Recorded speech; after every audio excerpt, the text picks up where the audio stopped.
Alors, bon matin à tous. Ce matin, c'est la première action qu'on pose à l'intérieur de notre programme électoral actuel. À venir, depuis le mois de juillet, nous avons une plateforme qu'on a rendue publique et disponible à tous.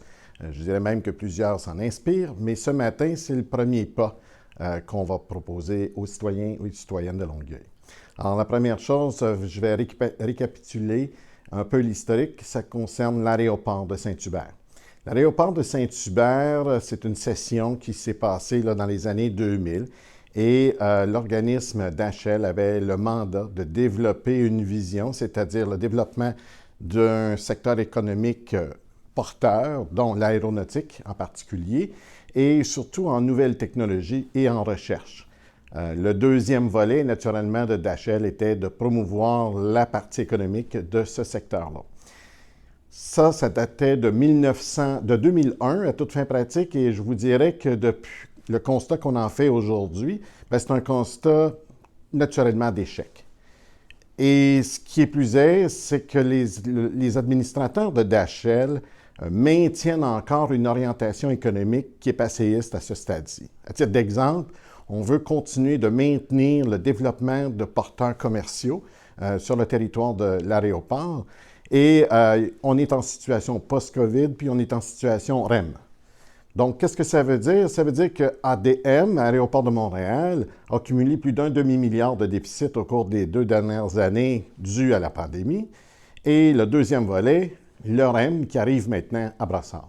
La raison pour laquelle on avait justement le projet de faire l'atterrissage et le décollage d'avions commerciaux sur le territoire de Longueuil, particulièrement à bas prix, c'était tout simplement pour contourner la partie un peu plus loin de l'aéroport de Longueuil, de l'aéroport de Montréal. À partir de ce moment-là, le concept économique était quand même valable. Il y avait quand même un bassin de population sur la Montérégie d'au moins 1,5 million de personnes, et ça pouvait transmettre à ce moment-là un potentiel économique. Mais force est de constater qu'à ce stade-ci, ça a complètement changé. L'arrivée du REM rend l'aéroport de Montréal à une distance d'environ 20 minutes.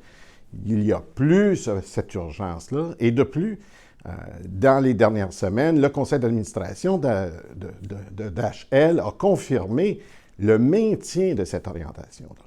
Sauf que d'autres valeurs viennent impacter davantage la ville de Longueuil. C'est la nuisance, le bruit de cet aéroport, puisqu'ils sont incapables de développer d'autres secteurs de l'économie qui sont plus porteurs. On se retrouve avec une économie beaucoup plus bruyante et on veut juste l'accélérer. Donc, j'annonce ce matin que si nous sommes élus, nous allons municipaliser, reprendre le contrôle de DHL. Nous allons prendre les moyens de reprendre le contrôle pour s'assurer que les orientations qu'on a mises sur notre plateforme au niveau économique de développement d'un secteur aéroportuaire plus innovant qui va promouvoir, entre autres, l'intelligence artificielle dans le secteur de l'aéronautique, ainsi que toutes les variables technologiques qui rentrent en aéronautique, vont être promues et Longueuil va reprendre sa position. Il faut se rappeler que dans les années 2000, Longueuil était un leader en situation aéronautique et qu'au fil des années, ça a glissé et ce sont d'autres villes qui l'ont pris. Donc, à mon point de vue, c'est le temps d'arrêter la saignée. C'est le temps de reprendre le contrôle de cette économie-là qui nous a échappé au cours des dernières années pour plusieurs raisons. Ce serait un peu trop long de les nommer, mais à mon point de vue, il est temps qu'on mette ça au cœur de nos éléments décisionnels municipaux.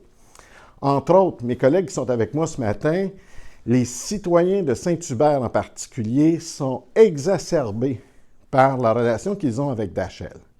Alors, c'est toujours, je dirais, un peu comme Astérix et Obélix, le fameux formulaire A38. Et il est temps qu'on cesse d'amener nos citoyens, de les brasser puis de les passer d'un à l'autre et sans qu'il y ait d'imputabilité par rapport aux décisions. Alors, ce qu'on va faire, c'est que nous, comme administration, nous allons décider de prendre la responsabilité qui vient avec, la responsabilité économique, son développement, mais aussi nos responsabilités vis-à-vis de nos citoyens. Il est temps qu'on arrête de flirter, d'essayer de penser. Je comprends que mes collègues veulent faire des analyses, des gels. Ça fait déjà 15 ans qu'on est gelé dans ce secteur-là. Il n'est pas le temps c'est pas le temps d'encore geler encore pour les 15 prochaines années. On va passer à l'action et on va bouger avec ça. Alors, là-dessus, si vous avez des commentaires ou des questions, il nous fera plaisir de pouvoir les répondre. Merci.